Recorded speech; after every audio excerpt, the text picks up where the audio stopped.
I, 39F, have been married to my husband for 12 years with 2 kids. I met my husband, Dan, 41M, in my mid-20s. He was living with his younger brother, Bran, 35M, when I first met him. This goes back to the time when I initially started going out with Dan. That was like 15 to 16 years ago. Bran was still in college, living with my husband. As we started going out, Dan eventually asked me to move in with them. They had rented a 2-bedroom spacious condo. Dan was paying for his brother and managing his own expenses. Moving in with him meant he would get help with the rent. I was sharing an apartment with my colleague back then. It was far from Dan's place. It wasn't cheap either. Commuting was a problem for us. I was in love, and after knowing him for 6 months, moving in with Dan made sense to me. It was a smooth stay until I started missing my stuff and money from my wallet and my closet. It started with money. I didn't notice it for a long time. It was a few cents which went missing from time to time. I'll tell you, I'm an extremely forgetful person. It is to such an extent that I write down all my passwords in a diary. I forget to respond to people for many days and wonder if I've something to do but just can't place my finger on what. Anyways, it was a few cents initially and then a few dollars. It wasn't happening every day, so I wasn't keeping a tab on my accounting. I thought I was not being calculative about my money. During the same time, I found my stuff missing from my closet. Earlier it was just small makeup items. I didn't bother. I thought I was misplacing it at work. Eventually, I realized all the missing items were either unused or slightly used. I told Dan about it and he thought I had forgotten it at my office or someone was stealing it from my bag at the office or at parties. Clearly, there was no reason to hunch that it was being stolen from the house. The house had 2 males and no one came home. My friends occasionally showed up, but doubting them didn't make any sense. I made up a theory that someone was stealing at my workplace. Soon I got careful about my stuff. Once I bought a new perfume bottle and kept it inside the closet mindfully. 2 days later it was missing. That was it. I knew it had to be home.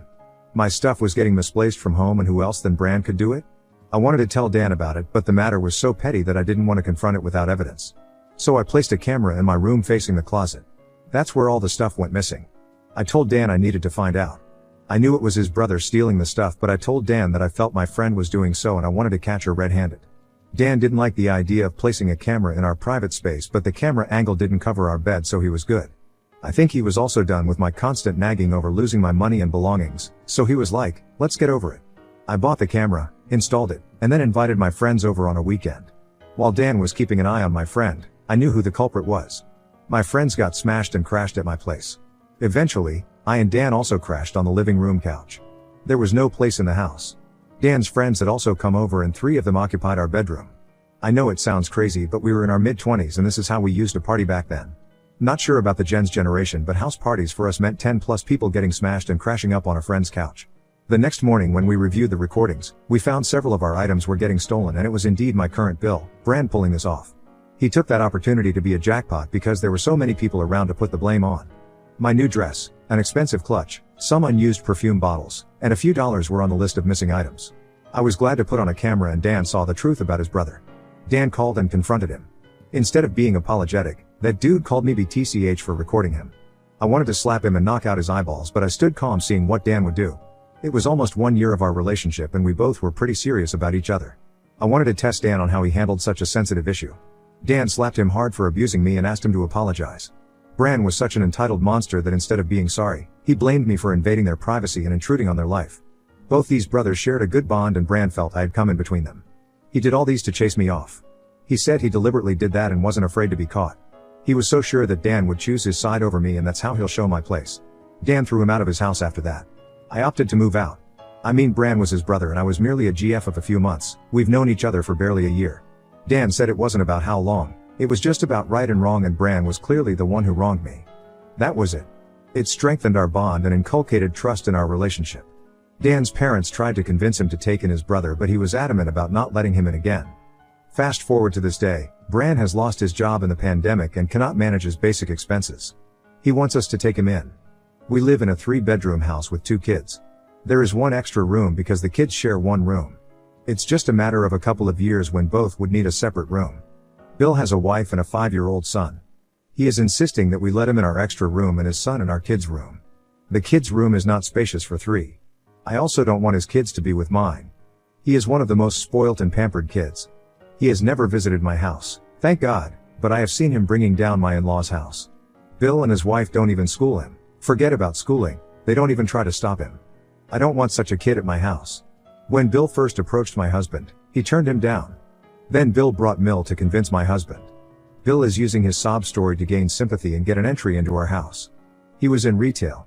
With the pandemic hitting, retail suffered and he lost his job. He survived on his savings for a year. When the conditions subsided, he interviewed for other jobs, but then the next wave popped up and the retail industry got completely shut again. Now he wants us to take him in. Initially, my husband had turned down the request, but with my Mill's entry into the dynamics, I feel my husband is going to change his mind.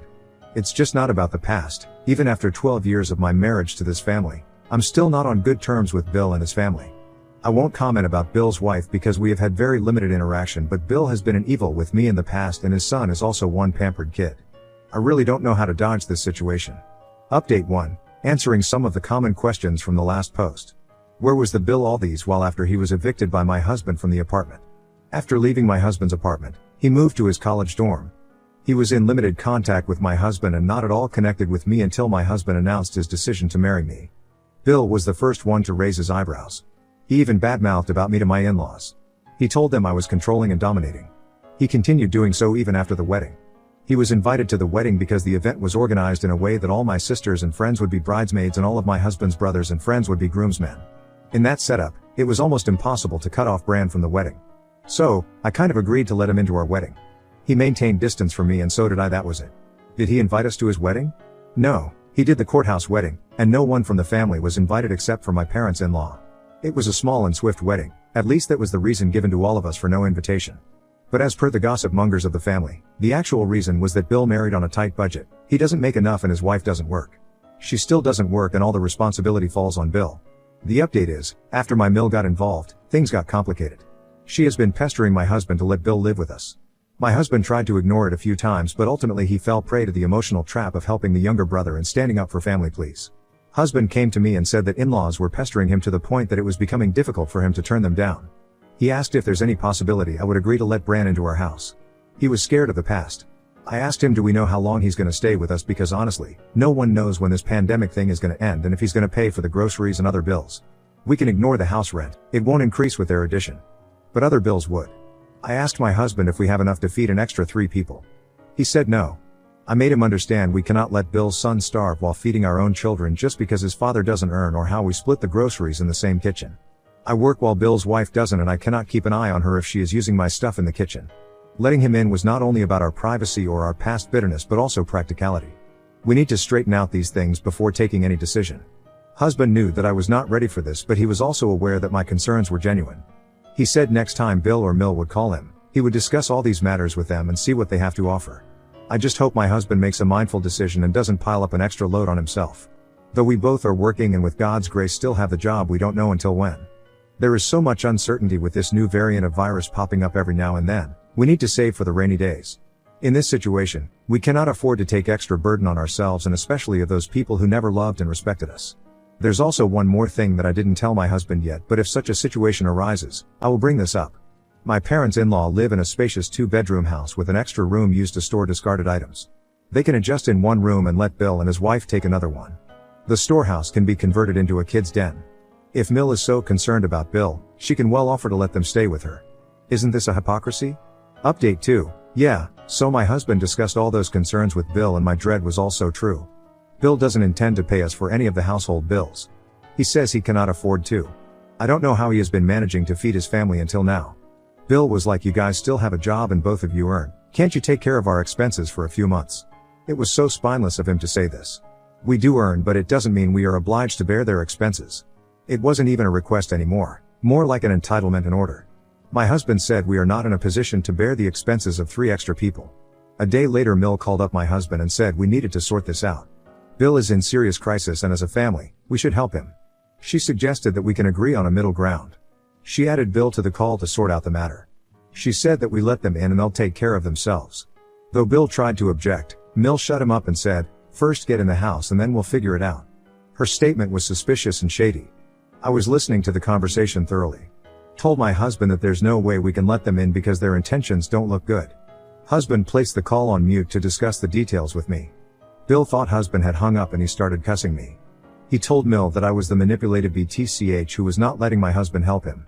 He was like, I told you Mom, she has always been a control freak and she's using Dan as a puppet. She has always done that. She never liked my closeness with Dan. She manipulated Dan to throw me out of the apartment, falsely accusing me of stealing. Husband heard all of it and so did I. There was nothing left to be considered. Husband unmuted the call and said he heard everything and there's no way he's gonna have him here at our place. After my husband hung up the call, Mill called me separately and she was like, "What did you gain by troubling my son?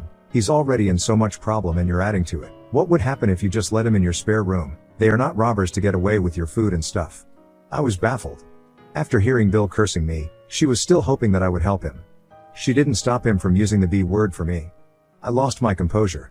I said if she was so moved by his son's misery, why doesn't she let him in their house? They also have an extra room and a storehouse. What's the problem in having them? She didn't see that coming. After fumbling for a moment, she said that Phil was an old man and gets headaches with noise. Bill has a 5-year-old boy and Phil would be disturbed by his chaos. The truth came out. She knows how monster of a child Bill's son was and she doesn't want to have him around. What a hypocrisy. She can't bear to have her grandchild around but expects me to tolerate his mischief. I told her all of this and she started fuming. She said I was just assuming things and accusing her of something which is not true. She didn't volunteer just because of Phil. That old man gets anxious with any minor chaos. He is in his 80s and wants a peaceful life. I said everyone is entitled to a peaceful life, at least in their own house, and she was trying to rip us off that peace. She suggested that maybe it could be an opportunity for Bill's son to learn some manners and discipline from my children. I said, what if my children get influenced otherwise? You know, children pick up bad things more easily than good stuff. When she no longer could argue with me, she was like, "Bran was right, you're indeed manipulative and strong-headed. No wonder my son cannot make any decision of his own. You're so dominant." I said maybe he listens to me because I speak logic and not nonsense like you guys. She hung up cursing me. I told my husband the details about the call. He asked me not to think a lot about this. We have made up our minds and we're not going to let them in and ruin our peaceful life. I just wish he stays strong in his decision and doesn't cave into their pressure. Update 3. I got a call from Bill's wife after a week of what happened last. She was very polite and gentle in her greetings. No, it didn't sound pretentious. For some reason, she sounded genuine. Maybe she was genuine. She told me that she knows everything that had been happening around. I kind of got embarrassed that I denied them entry to my house, yet she was so polite but remained stiff. She said, "I understand your concern and I don't want to burden you, but the thing is we really help. They have exhausted all their savings covering the basic needs of house rent and other necessities." She also told me that she has also taken up a job at a restaurant to survive. I didn't ask what kind of job it was. She isn't a chef, so I'm guessing it would be at the counter. Makes me wonder about the pay. She said she has been asking Bill to take up whatever job is available in the market currently, but he says he cannot do odd jobs. He prefers to remain jobless and pile up on others instead of taking any other job. That was ridiculous. I won't deny that I melted to hear her misery. But she told me that she doesn't want such a favor from us because Bill would become more careless if he gets served free without lifting his finger. I sighed in relief. Because after such intense conversation, it would have been difficult for me to turn her down. She said she wanted to borrow some money from me and she would return it in installments. She said that the apartment in which they were living was up for lease at a discounted price due to the pandemic crisis on retail property. She wanted to lease the house to be able to save up the monthly rent. The deal made sense, but she didn't have an aggregated amount. I said I could not commit right away. I needed to discuss this with my husband. She requested that we keep it confined within ourselves. She said Bill was furious at me and would rebuke her for asking for favors from me. She said that though we never got a chance to bond, she felt a warmth from me and thought I would be helpful. I assured her that I would keep it within ourselves and would get back to her after discussing this with my husband. I discussed that with my husband. The first thing Dan asked me was, do I believe her? He said it's risky. It might be possible that Bran was using her to get money from us because now that he has fought with us, there's no way we're gonna help him. He made sense. Could be possible that I was getting tricked into it? So, I just dropped the idea. I was hoping that she would follow up like Bill used to do for the house, but weeks passed, she didn't call or text me. Guilty of admitting, but I almost forgot about this amidst work and kids. One day, I was mindlessly scrolling the social media when I remember about this. I texted her asking if she was able to manage the money for the lease. She replied no. I apologized to her. I was about to text that I forgot about responding to her. But she responded that she understands that she cannot expect any favor from me after what Bill had done to us. That's the reason she didn't follow up. I felt an eerie sensation passing down my spine. I felt so terrible. I called her and apologized.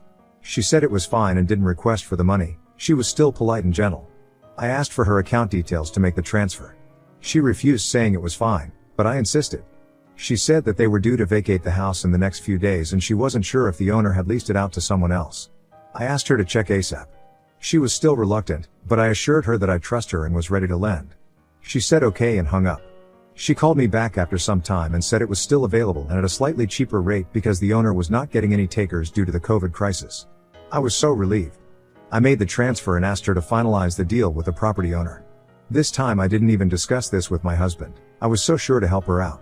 After the paperwork was done, she called me again, thanking and assuring me that she would repay it in installments. I asked her what did she say to Bill. She had told him that she had borrowed the money from her employer and the money would be deducted from her salary every month. She said if she tells my name, Bill would refuse to pay. I asked her what was their plan after vacating the house. She said she was planning to move with her mom to the suburbs. It was quite far off from the city and her workplace, but she had no other options. Also, there was not enough space for 3, but her mom had still agreed to have them. However, Bill was not ready to move in there.